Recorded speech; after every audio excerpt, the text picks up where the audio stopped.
India voice, आपकी सोच, आपकी आवाज।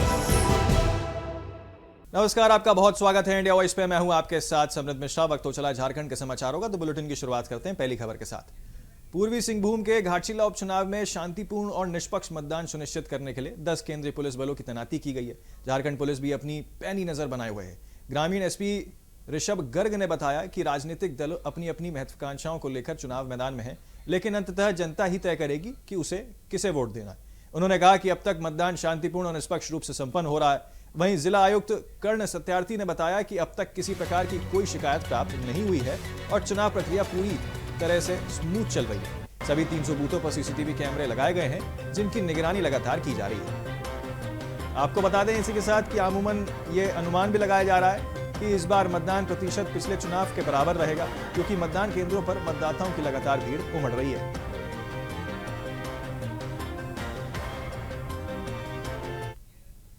हम लोग के विधानसभा क्षेत्र में घाटशिला में बाई इलेक्शन चल रहा है। उसी के अंतर्गत हम लोगों के 300 कुल बूथ है, जो कि 231 पोलिंग चल रहा है। और जो भी सुरक्षा के इंतजामात होते हैं, जो इलेक्शन कमीशन की गाइडलाइंस हैं कि कहाँ पे सीएपीएफ देना है, कहाँ पे जापी को देना है, और जो कि हमारे नॉन क्रिटिकल बूथ्स है जहाँ पे हम लोग डीएपी दे सकते हैं, वहाँ पे हम लोग ने उसी प्रकार से फोर्स की प्रतिनियुक्ति की है। और सभी हमारे जो डीवाईएसपीज हैं वो भ्रमणशील हैं, सभी थाना प्रभारी भी भ्रमणशील हैं अपने अपने क्षेत्र में। थाना प्रभारियों को और डीवाईएसपीज और सर्किल इंस्पेक्टर्स को हम लोगों ने क्यूआरटीज भी दिए हैं, जिससे कि वो लोग आराम से गश्त कर सकें और किसी भी प्रकार की कोई अप्रिय घटना चुनाव के दौरान ना घटे। पूर्वी सिंहभूम के घाटशिला उपचुनाव में मतदाताओं को खासा उत्साह जो है वो देखने को मिल रहा है। बूथों पर जवानों से लेकर बुजुर्गों तक सभी अपने मताधिकारों का प्रयोग करने के लिए पहुंच रहे हैं। घाटशिला के शहरी क्षेत्र में मतदान केंद्रों पर भीड़ अपेक्षाकृत कम दिखी, जबकि सुबुर ग्रामीण इलाकों में वोटरों की लंबी कतारें नजर आई। मतदाताओं का कहना है कि वे इस बार घाटशिला के विकास के लिए वोट कर रहे हैं, जिसमें शिक्षा, स्वास्थ्य और मूलभूत सुविधाओं का प्रमुखता से रखा गया।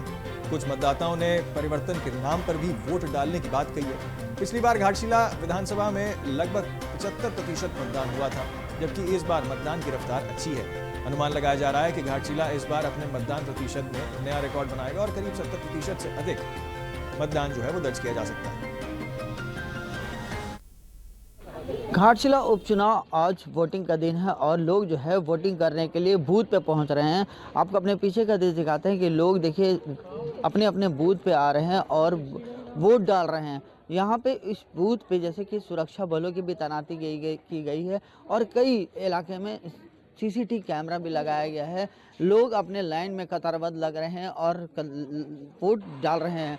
यहाँ पे सुरक्षा व्यवस्था की भी पूरी इंतजाम की गई है। वोटरों का जांच हो रहा है। जो वोटर का जांच हो रहा है वो अंदर जा कर के वोट दे रहे हैं और वोट दे करके बाहर निकल रहे हैं।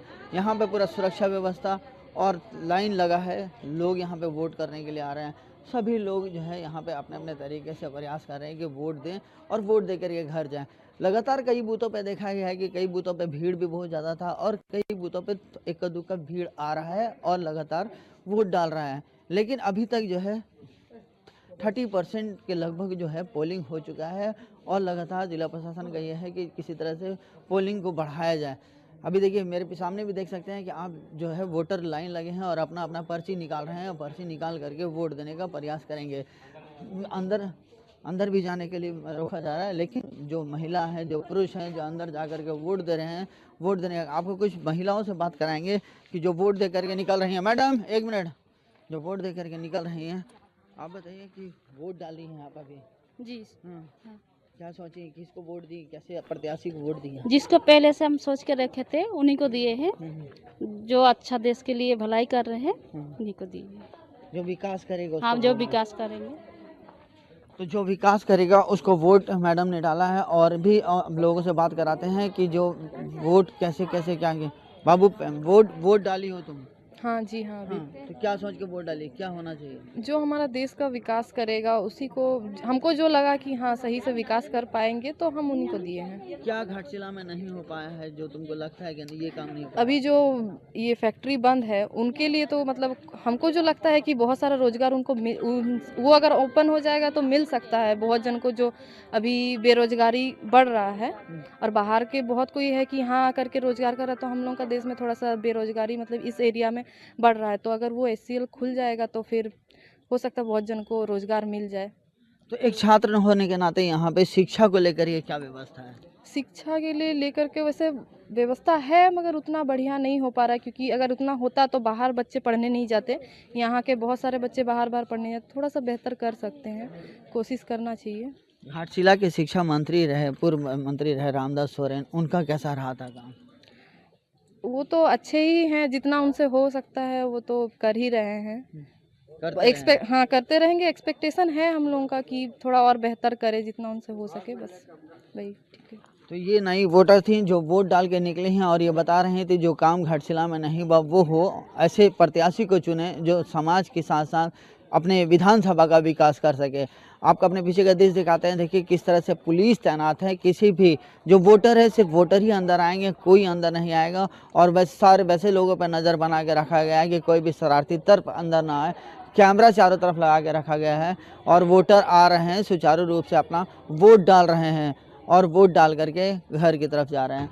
सवाल यह है कि जिला प्रशासन ने जिस तरह से सुरक्षा मुहैया करा के रखा है, जिस तरह से टाइट करा के रखा, 300 बूथों पे लगातार यहाँ पे वोट चल रहा है और सुबह 7 बजे से 5 बजे तक वोट चलना है और इस पूरे निगरानी में वोट पूरी तरीक़े से सुरक्षित व्यवस्था में की जा रही है ताकि किसी भी अप्रिय घटना की अभी तक तो कोई सूचना नहीं है और आगे भी हमको लगता है कि नहीं होगा। जिस तरह से पुलिस प्रशासन ने यहाँ पे सुरक्षा व्यवस्था के साथ साथ माहौल को टाइट रखा है। इस समय जमशेदपुर से इंडिया वॉइस के लिए मोहम्मद अकबर। पूर्वी सिंहभूम के घाटशिला उपचुनाव में मतदाताओं में खासा उत्साह जो है वो देखने को मिल रहा है। बूथों पर जवानों से लेकर बुजुर्गों तक सभी जो लोग हैं मतदाताओं का प्रयोग करते हुए नजर आ रहे हैं। घाटशिला के शहरी क्षेत्रों में मतदान केंद्रों पर भीड़ अपेक्षित कम दिखी, जबकि सुदूर ग्रामीण इलाकों में वोटरों की लंबी कतारें नजर आई हैं। मतदाताओं का कहना है कि वे इस बार घाटशिला के विकास के लिए वोट कर रहे हैं, जिसमें शिक्षा, स्वास्थ्य और मूलभूत सुविधाओं को प्रमुखता दी गई है। कुछ मतदाताओं ने परिवर्तन के नाम पर भी वोट डालने की बात कही है। आपको बता दें कि पिछली बार घाटशिला विधानसभा में लगभग 75% मतदान हुआ था, जबकि इस बार जो है मतदान की रफ्तार काफी अच्छी जा रही है। तो अनुमान यही लगाया जा रहा है कि घाटशिला इस बार अपने मतदान प्रतिशत का नया रिकॉर्ड बनाएगा और करीब 70% से अधिक मतदान दर्ज करा जा सकता है। अब आगे बढ़ते हैं अगली खबर की ओर। घाटशिला उपचुनावों को लेकर पूर्वी सिंहभूम और सरायकेला जिले में पुलिस प्रशासन अलर्ट मोड पर है। इसी क्रम में आपको बता दें कि राजनगर थाना क्षेत्र के हेंसल स्थित रेंस्तार के पास पुलिस और प्रशासन की टीम ने मंगलवार को वाहन चेकिंग अभियान चलाया और इस दौरान नागा तुमुंग निवासी सुनील गोप के पास से एक थैली में 7 लाख रुपए नकद बरामद किए गए।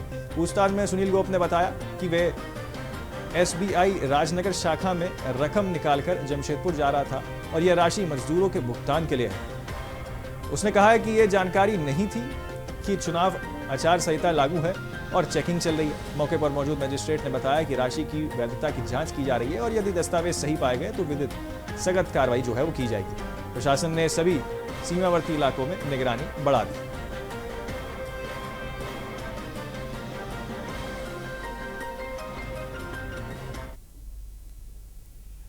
गिरिडीह जिले के जमुआ प्रखंड के दलित स्थित विवादित पत्थर खदान में मंगलवार सुबह 2 पक्षों के बीच खूनी संघर्ष छिड़ गया। बताया जा रहा है कि कई वर्षों से बंद पड़ी इस खदान को बिहार के नवादा जिले के एक संचालक ने दोबारा चालू करने की कोशिश की, जिसका स्थानीय ग्रामीणों ने विरोध किया था। इस दौरान दोनों पक्षों में जमकर मारपीट और गोलीबारी हुई। इस घटना में आधा दर्जन से ज्यादा लोग गंभीर रूप से घायल हो गए, जबकि एक व्यक्ति के पैर में गोली लगी और इलाज के दौरान उसकी मौत हो गई।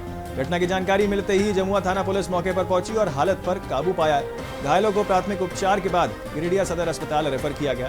पुलिस ने गोली चलाने वालों की पहचान शुरू कर दी है। फिलहाल दलित और आसपास के इलाकों में दहशत और तनाव का माहौल बना हुआ है।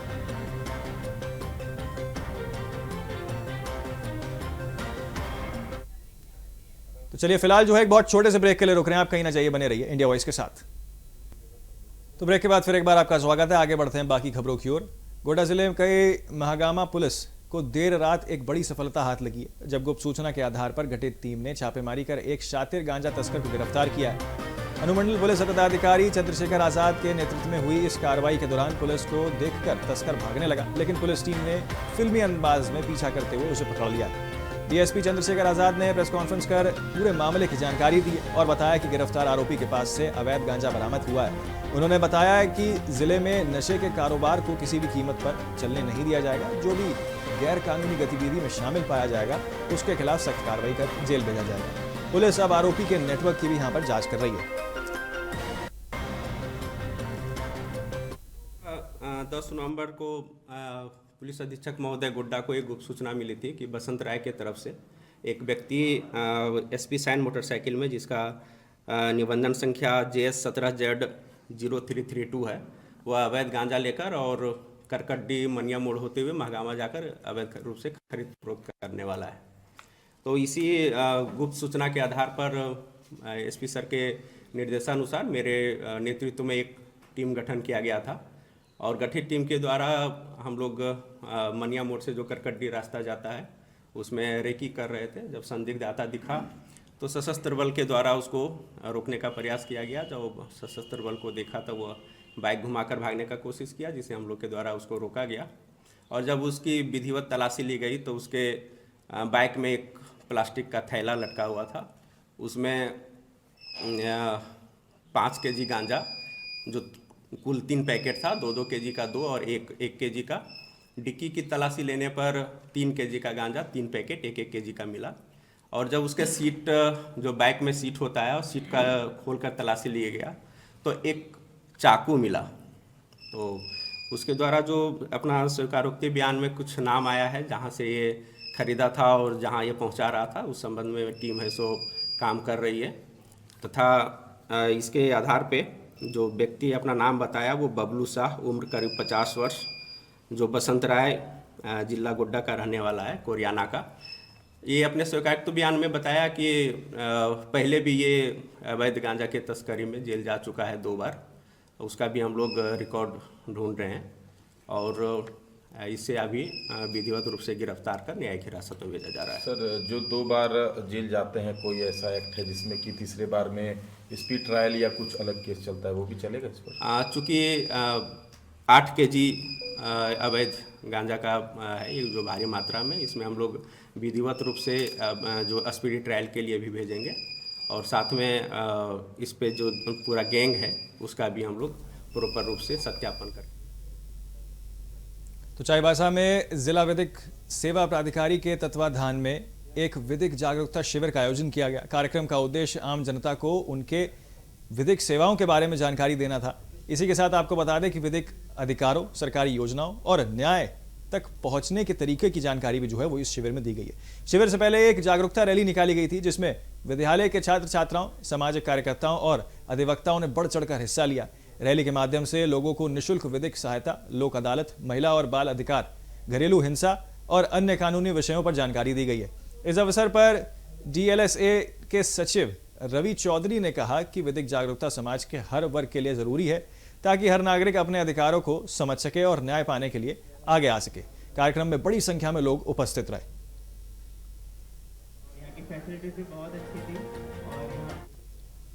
तो घाटशिला विधानसभा उपचुनाव में मंगलवार को कड़ी सुरक्षा व्यवस्था के बीच मतदान जारी है। आपको बता दें, सुबह 7 बजे से मतदान शुरू हुआ, जो शाम 5 बजे तक चलेगा।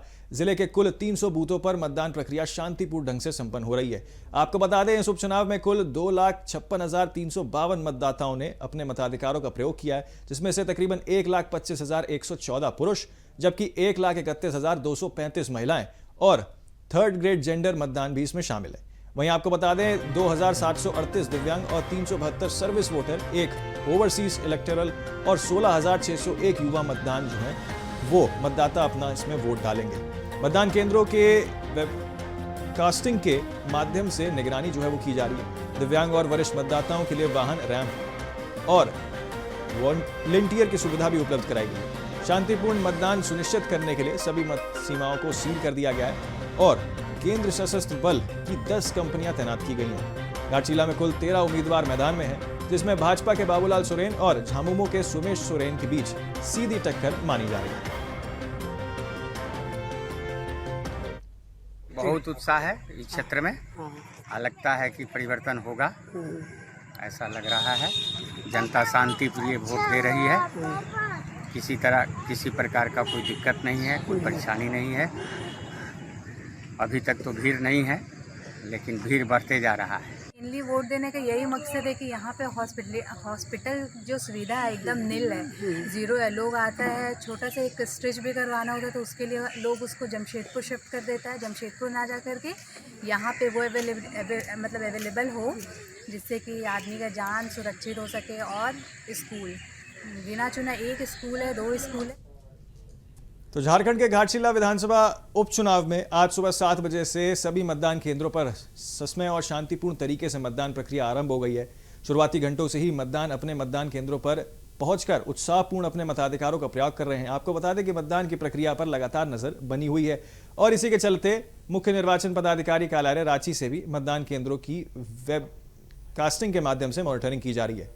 मुख्य निर्वाचन पदाधिकारी खे रवि कुमार ने बताया कि घाटशिला उपचुनाव की पूरी प्रक्रिया पारदर्शी और निष्पक्ष ढंग से संपन्न कराने के लिए सभी आवश्यक प्रबंध किए गए हैं। उन्होंने कहा कि वेबकास्टिंग के जरिए सीईओ कार्यालय, जिला निर्वाचन पदाधिकारी और भारत निर्वाचन आयोग के स्तर से लगातार निगरानी की जा रही है। प्रशासन ने मतदान के दौरान किसी भी अप्रिय स्थिति से निपटने के लिए कड़ी सुरक्षा व्यवस्था सुनिश्चित की है।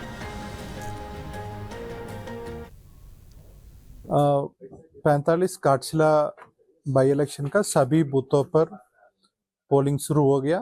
सब जहां पर पीसफुली वोटिंग चल रहा है। कमीशन से, सीओ ऑफिस से, डीओ ऑफिस से या आरओ ऑफिस से सभी जहां पर सीसीटीवी का माध्यम से मॉनिटरिंग किया जा रहा है। सब जहां पर पीसफुली वोटिंग चल रही है। जमशेदपुर के सोनारी क्षेत्र में टाटा स्टील की कार्यशैली के खिलाफ बस्ती वासियों ने जोरदार विरोध प्रदर्शन किया। एयरपोर्ट विस्तार और सड़क चौड़ीकरण की योजनाओं के तहत बच्चों के खेलने के मैदान और धार्मिक स्थल प्रभावित हो रहे हैं। इसी के चलते इन्हें बचाने की मांग को लेकर सैकड़ों लोग मैदान बचाओ अस्तित्व बचाओ के बैनर तले जिला उपायुक्त कार्यालय पहुंचे। प्रदर्शनकारियों ने नारे लगाते हुए कहा कि विकास आवश्यक है, लेकिन किसी सामाजिक या धार्मिक स्थल को नष्ट करके ये नहीं किया जाना चाहिए। लोगों ने सुझाव दिया है कि एयरपोर्ट का विस्तार दूसरी ओर से किया जा सकता है, जहां टाटा स्टील्स के क्वार्टर्स और गोल्फ ग्राउंड है। उनका कहना था कि कंपनी और प्रशासन को ऐसा रास्ता चुनना चाहिए जिससे आम लोगों को भावनाएं आहत ना हो और बच्चों को जो खेल का मैदान है वो भी सुरक्षित रहे। एरोड्राम जो है जमशेदपुर में जो सोनारी में स्थित है उसका विस्तारीकरण हो रहा है। उस साइड भी जमीन है, इस साइड जो है सोनारी की तरफ भी जमीन है।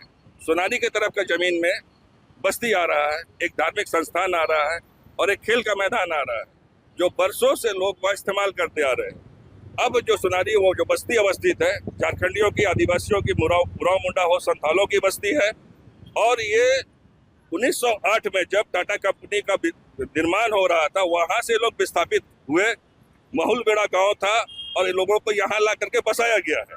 ठीक है, उसके बाद में अब विस्तारीकरण के नाम पे उजाड़ने का बात हो रहा है। यदि रोड चौड़ीकरण होती है तो उसका विकल्प हम लोग के पास में ये है, वैकल्पिक व्यवस्था टाटा स्टील के पास में भी है। उस साइड करे, दूसरे साइड तो सीधा सीधा रोड चल जाएगा, गोल्फ कोर्स तक चले जाएगा, उधर जमीन भी है और कोई प्रभावित भी नहीं होगा। इतनी बड़ी बस्ती प्रभावित हो रही है, खेल के एकमात्र मैदान वो जगह में है। अब यदि जमशेदपुर में बनना है, चौड़ीकरण हो रहा है, एयरपोर्ट का चौड़ीकरण हो रहा है, तो उधर से जो रोड सीधा सीधा चारदीवारी का विस्तार हो रहा है, तो जो रोड अभी हम लोग देख रहे हैं उसको सटा दिया जाएगा बस्ती के साथ में, है ना, जिससे धार्मिक स्थल जो है वो भी प्रभावित हो रहा है। इसीलिए हमारा डिमांड है, हमारी मांग है कि जब विस्तारीकरण का हो तो हमको प्रभावित ना होना पड़े। जमशेदपुर के बिरसानगर थाना क्षेत्र स्थित विजय गार्डन में 6 नवंबर को हुई 60 लाख रुपए की चोरी की घटना के बाद भी 48 घंटे बीतने पर जब चोरों की गिरफ्तारी नहीं हुई तो आक्रोशित कॉलोनी वासियों ने 2 नंबर गेट बंद कर विरोध प्रदर्शन किया। कॉलोनी वासियों का आरोप है कि विजय गार्डन में सुरक्षा की कोई व्यवस्था नहीं है, कोई सीसीटीवी कैमरे खराब हैं, तो जिसे चोरी की घटना के दौरान स्पष्ट फुटेज नहीं मिल सका। पीड़ित मर्चेंट ज्योति सिंह के घर में दिन दहाड़े गहने और नकद की चोरी हुई है, लेकिन प्रबंधन में अभी तक कोई ठोस कदम नहीं उठाया है। वहीं निजी कैमरों में 2 संदिग्धों की तस्वीरें कैद हुई हैं। वासियों का यह भी कहना है कि 1 साल पहले भी कॉलोनी में लगातार 6 घरों में चोरी की घटनाएं हुई थी, लेकिन सुरक्षा व्यवस्था सुनिश्चित नहीं की जा सकी और ना ही सुधारी गई। प्रबंधन द्वारा सुरक्षा बढ़ाने के नाम पर अतिरिक्त शुल्क वसूलने की बात कही जाती है, जिससे लोग असंतुष्ट हैं। गुस्साए लोगों ने चेतावनी दी है कि अगर शीघ्र कार्रवाई नहीं हुई तो अन्य गेट भी अनिश्चितकालीन तक के लिए बंद किए जाएंगे। सूचना पर बिरसानगर थाना पुलिस मौके पर पहुंची और जल्द समाधान का आश्वासन यहां पर लोगों को दिलाया। विजय गार्डन जो इंटेलिजेंस सिक्योरिटी है वो 0 है, जिसकी वजह से दिन रात हमेशा घटनाएं होती रही। पिछले साल भी हुआ, इस साल भी हुआ और ये सिक्योरिटी यदि इम्प्रूव नहीं हुआ तो नेक्स्ट ईयर भी होगा। इसको कैसे इम्प्रूव किया जाए, कैसे अपने आप को सेफ किया जाए, इसके लिए हम लोग थोड़ा प्रदर्शन करें ताकि विजय मैनेजमेंट थोड़ा ध्यान दे और थोड़ा एक्शन लेके सिक्योरिटी को इम्प्रूव करें, क्योंकि ये घटनाएं रुक नहीं रही। जैसे कि आप देख रहे हैं पेपर में, आप हमेशा निकाल रहे होंगे, इसका एंड क्या है, बस उसका सोल्यूशन हमको निकालना है।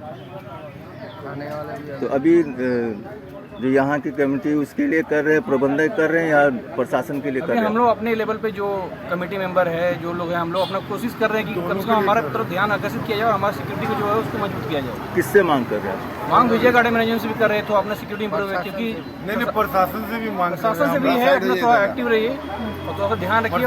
विजय गार्डन मैनेजमेंट हमारी सिक्योरिटी उसको पकड़ने की कोशिश करे, ताकि हमारे घर में एक फ्लैट में यदि 3-3 फ्लोर पे अटैक हो रहा है, वो भी डे लाइट, दोपहर में 12 बजे, तो आप सोचिए फिर क्या सिक्योर है। अब वीडियो फुटेज मिलने के बावजूद भी कुछ नहीं हो, प्रशासन कुछ नहीं कर रहा, तो उसके बाद फिर आप कुछ नहीं कर सकते ना। आप उसको क्या उम्मीद कर सकते हैं? ठीक है भाई, कुछ नहीं, सेफ है, विजय गार्डन है, बहुत बड़ा मैनेजमेंट है, ठीक है, हम लोग सेफ। झारखंड में नगर निकाय चुनाव नहीं कराए जाने को लेकर दाखिल अवमानना याचिका पर सोमवार को झारखंड हाईकोर्ट में सुनवाई हुई है। आपको बता दें कि राज्य सरकार ने अदालत को बताया कि नगर निकाय और उसके नोटिफिकेशन के आधार पर जो है यहां पर नगर निकाय चुनाव में से संबंधित नोटिफिकेशन भेजा जा चुका है। वहीं राज्य निर्वाचन आयोग ने अपनी तैयारी पूरी करने के लिए 3 महीने का अतिरिक्त समय मांगा है। अदालत ने इस पूरे संज्ञान को लेते हुए कहा है कि अब अगली सुनवाई 24 नवंबर को होगी। हाईकोर्ट ने आदेश दिया है कि निर्वाचन आयोग 24 नवंबर तक चुनाव की पूरी प्रक्रिया और उसकी पूरी प्रगति की रिपोर्ट और संबंधित जानकारी अदालत में प्रस्तुत करे। ये अवमानना याचिका पूर्व पार्षद रोशनी खलको और अन्य की ओर से दाखिल की गई थी। सरकार की ओर से अधिवक्ता राजीव रंजन के पक्ष में रखा गया और अदालत ने सरकार को यहां पर जानकारी देने की बात कही है। मामले में अदालत ने स्पष्ट किया है कि चुनाव प्रक्रिया में और देरी बर्दाश्त नहीं की जाएगी। राज्य में नगर निकाय एवं नगर निगम के चुनाव को कराए जाने को लेकर रोशनी खलखो द्वारा दायर अवमानना याचिका पर सुनवाई करते हुए माननीय न्यायमूर्ति आनंद सेन की अदालत ने अगली सुनवाई 24 नवंबर से पूर्व राज्य निर्वाचन आयोग को संभावित तिथि निर्धारित करने का निर्देश दिया है। राज्य सरकार के विद्वान महाधिवक्ता के द्वारा माननीय अदालत को अवगत कराया गया कि ट्रिपल टेस्ट का रिपोर्ट निर्वाचन आयोग को सौंप दिया गया है। पॉपुलेशन लिस्ट के साथ साथ अन्य कार्रवाई लगभग पूरी कर ली गई है।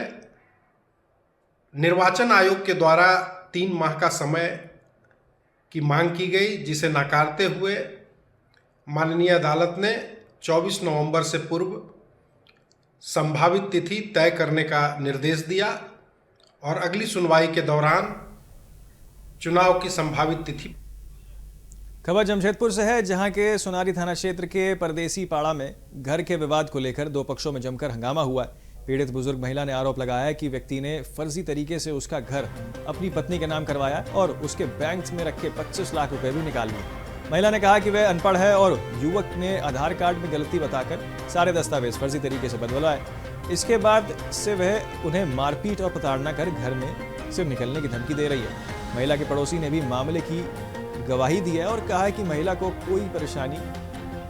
कई बार परेशान किया गया। हालांकि दूसरे पक्ष का कहना है कि यह घर 2013 में खरीदे गए थे और किसी प्रकार का फर्जीवाड़ा नहीं हुआ है।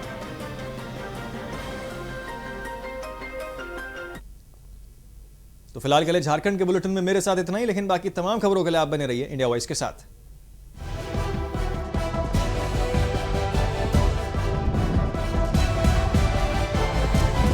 इंडिया वॉइस, आपकी सोच, आपकी आवाज।